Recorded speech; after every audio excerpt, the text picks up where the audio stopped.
This is Doug Green, and I'm the publisher of Telecom Reseller, and I'm very pleased to have with us today Blake Wetzel of AIQ. Blake, thank you for joining me today. Doug, thanks for having us. Well, it's always my great pleasure to bring to the readers new ideas, new services, things they haven't really seen before, and new approaches to doing things in an innovative way. And I think that is going to be our podcast today. So before we dive into that, what is AIQ? Uh, Doug, AIQ is a 20 plus year old private company that has been servicing enterprise customers and reducing expense, optimizing their EBITDA, optimizing their enterprise value. And we do that through a very patented process, which is around running reverse auctions for IT and IT related services.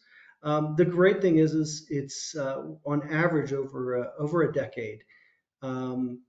We have actually been saving clients on average 40% of their IT spend, and doing that not through the areas that we've been seeing today, which is reducing a headcount, et cetera, but in getting their IT spend to where the market is and where they should be in the market.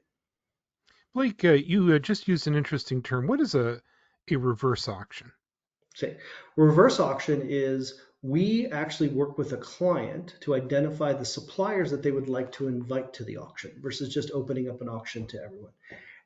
We do a proprietary work with them to make sure that those clients, those providers meet the client's needs, and then we invite them to the auction. And then at that point, then the suppliers that made the first cut can actually bid against each other for the business.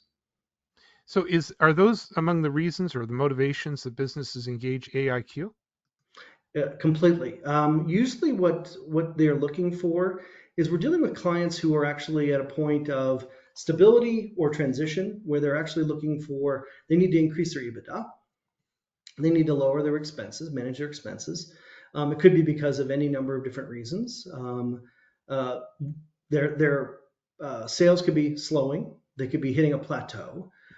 They could be looking to transact the business. But in today's economic environment, the most common things we are is cash is tight. They want to actually free up some free cash flow. They have investments they want to make, and they don't want to have to go out and borrow money to fund those investments.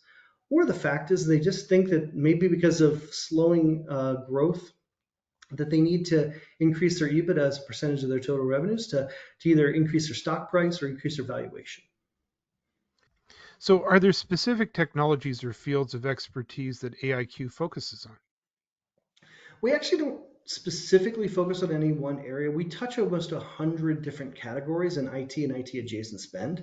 That could be anything from your traditional IT, things like telecom, cloud, data center, even newer technologies such as CCAS, managed security.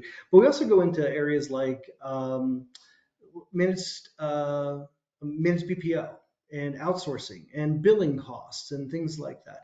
Anything that is around the technology field that can be touched and that there are multiple providers that can be brought together to create an auction on a market condition to benefit the client is within fair game. So we're doing almost 100 different categories of spend today.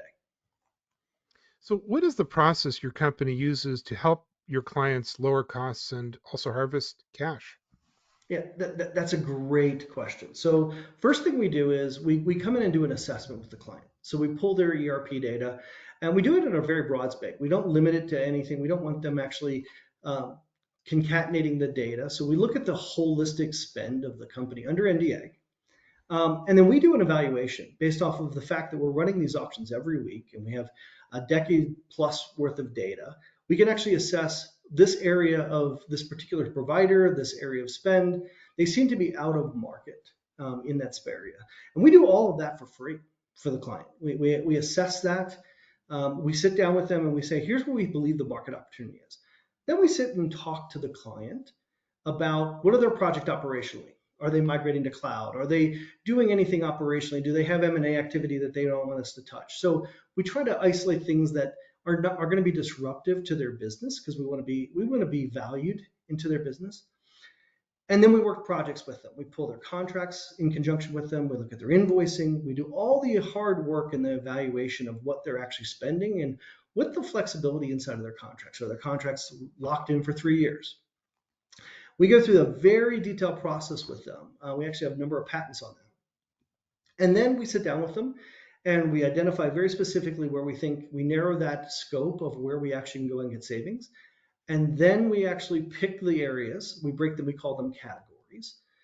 From those categories, we'll sit down, we'll identify what the requirements are technically, operationally, legally with that client, and then or with the suppliers.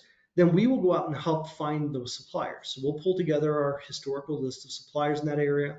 We'll also look for the client if they have recommendations. And then we vet the suppliers. Once that vetting process is done, we then bring those suppliers together for auction. That usually takes 2 to 3 weeks. And we will let the suppliers actually bid against each other for the business. And what we generally see is about a 40% reduction in the total spend on that category. In some cases, as high as 80 to 90% spend reduction. Now, this is exciting news for a lot of our readers. AIQ has introduced a channel partner referral program. Yes, yes. Having had many decades in the channel community, I know the value that all these partners out there actually have.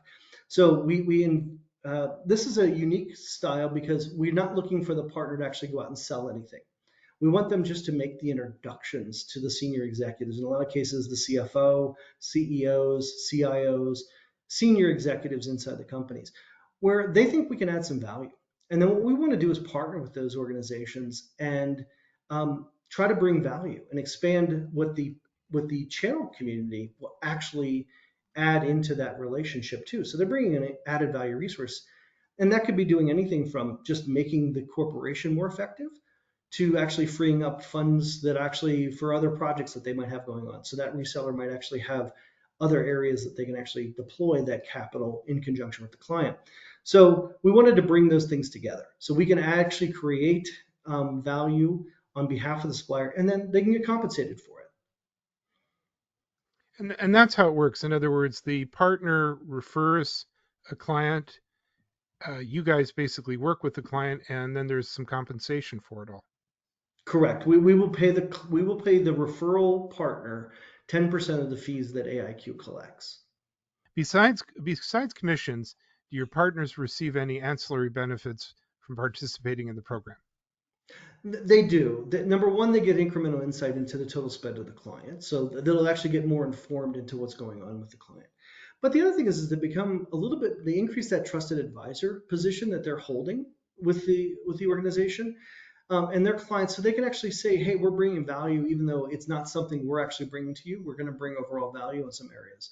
We also are seeing in the early stages some exposure to the partners who are actually referring business in the early stages because they're seeing areas that they don't have expertise in that they now can see are going on inside the IT organization. That could be anything like business process outsourcing, or that could be invoicing. These are very expensive pieces of the business that now they could potentially look at expanding their own portfolio. But the real value is that they're increasing their trust position with those suppliers, with those clients. So, Blake, now that there's a channel partner referral program, how does it work with making sure that the partner's interests and so on are protected in terms of the path going forward for the customer itself? Yeah, it's a great question, Doug.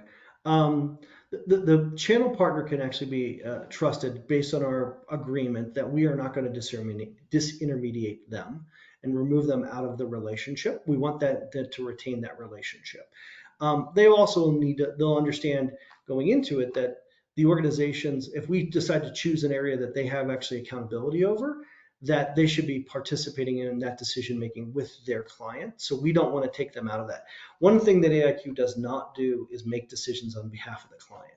That is actually all left up. We share data, we share ideas, but the decisions are all left up to the client. So that partner can actually play a role in helping craft those decisions at that point with the client.